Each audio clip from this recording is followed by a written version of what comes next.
how real is it when I used to go ARC? Um, I'm just going to tell you, and this is, I'll give you one example, and this is just one example. It's not the best story or craziest story, and I even hesitate saying it, but I'll tell it to you the way it's presented to me. Okay, I had been advised to go easy on the trigger. Now I was kind of getting trigger happy because what happens when you go ARC is, first of all, I've tried to record it. I've never been able to get into that character. Something occurs that I definitely would say is supernatural. I would love to say, well, ask someone who's there, but when I think about the people who were there, they're like not around anymore. Now, some people think that what you're saying is that you're just going to basically go off on them and use vulgar language, call girls the C word. And I mean, if you listen to how I talk now, I'm not that way typically. The directive is do not meditate on what you're going to say, for we shall give you your mouth and we shall give you your wisdom, and that's exactly what happens. So essentially, when I start fire spitting, and you can tell I talk fast, right? It comes even faster, but it comes at least slow enough so they understand it. And what gets said are things that only they can understand. Yes, vulgar language is used, but you essentially disassemble their entire structure and in front of everyone and publicly. Now,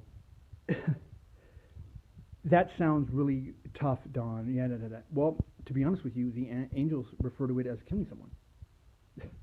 Not, you don't physically do any harm to them, but you essentially kill them, kill their character.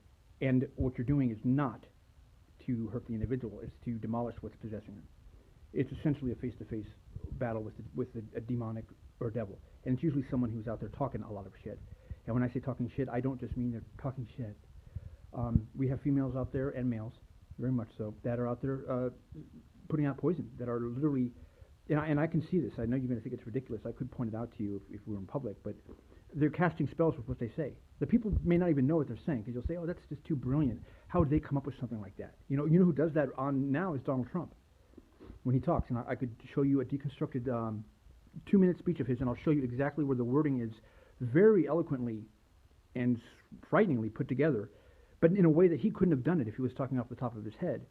So it's almost as if he's being used as like a vessel and someone else is talking for him, and you just don't see that? Absolutely. And I think I could point that out, or at least bring my point to anyone. Sitting down with a VCR and a video of that with a lot of people. And very often this is the wolf in sheep's clothing. So they're going to appear as very innocent. So when you're gonna get confronted with, why are you saying that to her or him? I say her because that tended to be more often than not the ones they asked me to kill. The ones they asked me to disassemble. They were very sassy, very smart ass, very you think you know me attitude.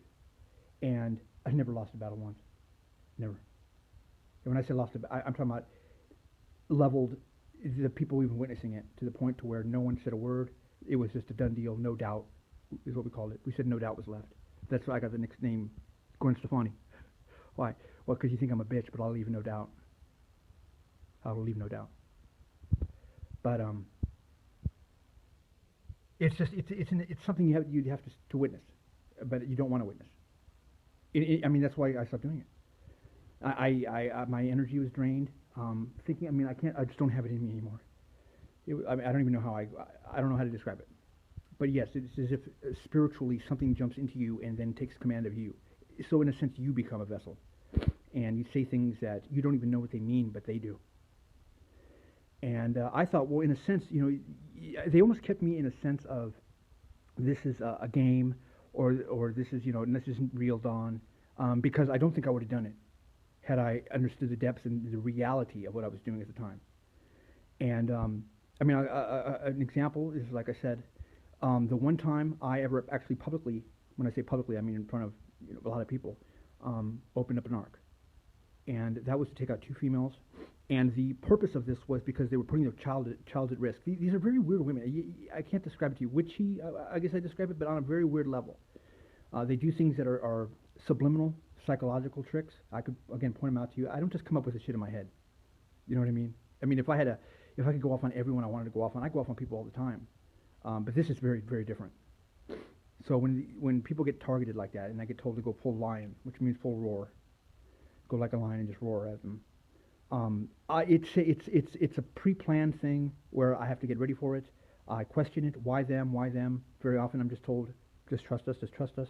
You learn to trust your angelics because it's contrary to what you believe in overall. With pretty much love and understanding thing, but you're doing it for a good cause. But when I went arc on two females on Facebook, and again, like I said, wasn't vulgar language used, no, threats of death or anything like that. Um, just very fierce venom, secret revealing, opening up the ark, the secrets get revealed, and in a very, very rapid pace, like machine gun style of verbiage. Within 45 minutes, I had 3 sheriff's department cars, after posting it on their pages, 3 sheriff's department cars at my home, concerned that I was about to flip out on everybody, and I was napping. It was done. I just, I had people confront me. I had to tell them, just get out of the way. They will not talk to me anymore. These individuals will not talk to me anymore. That's fine. You kind of accept that. That's why you are who you are before you step into the ark. You don't give a fuck. Both of them thought that all guys give a fuck about them. You know the types. I know you guys have all seen the type. But anyways, the sheriff's department came, advised me that they were watching me, monitoring me, watching all of my posts, that they were going to get all my posts, especially the ones I had deleted, blah, blah, blah. Next thing you know, the FBI is now at my house, claiming that I was making terrorist threats. And again, there was never any threat of any physical harm or anything like that.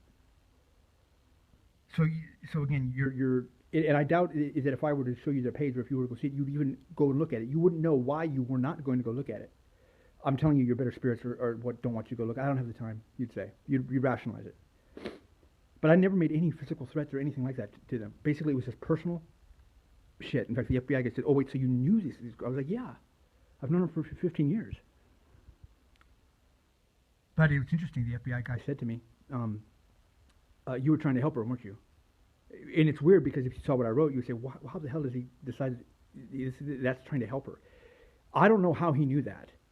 Because I never posted about this afterwards. I never said I'm trying to help you, blah, blah, blah. But I guess after talking to me and after I explained it, because you got to keep in mind, I have to be totally honest. And I was advised, be totally honest with them. Don't make up some story.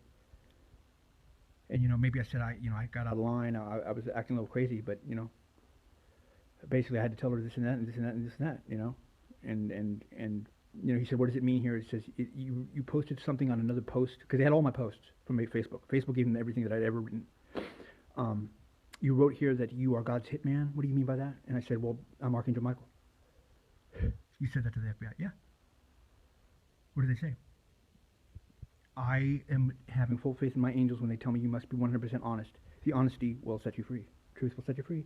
And that's exactly what happened. They just said, okay, just be advised. We are watching you too. I said, should I apologize to them? They said, no, don't go anywhere near them. And that's just some shit you posted on their page. 2 tough chicks, tattooed out girls. That one of them was even a stripper. And what you said was so venomous that they locked out like that, and the FBI and the sheriffs came to your house claiming you were making terrorist threats and checking in on you like you're, the David Koresh compound. Yeah, it's like that. But you never said anything about it. I'm telling you, that's not the way they see it, though. That's not the way they see it. They see it as such a crazy act. And the people are so shaken up by it that they approach you as if you've done some crime. And keep in mind, these are people in L.A., and I don't even know how they knew where I lived up here. In 45 minutes, I have three sheriff's cars at my door. And then the FBI.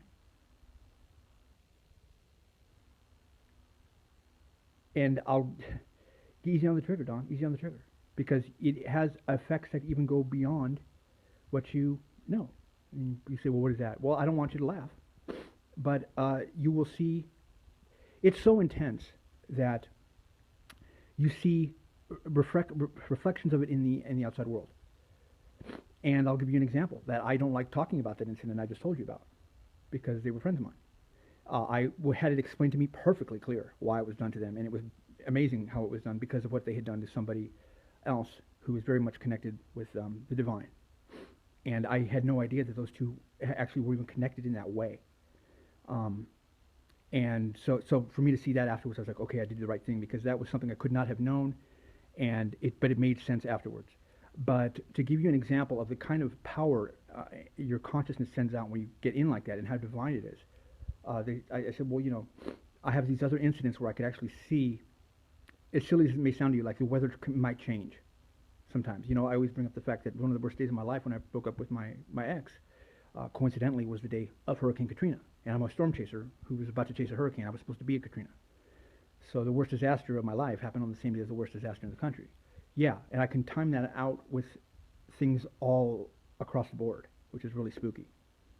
Um, but like I went nuts on this girl, and I'm not would never use her full name, but I will tell you her last name. And it was at about the same time that some other things happened around here, and her last name was Ferguson. And it's just a coincidence. It's just a coincidence that at about a day later that all that went off in Ferguson, Missouri. Just a coincidence.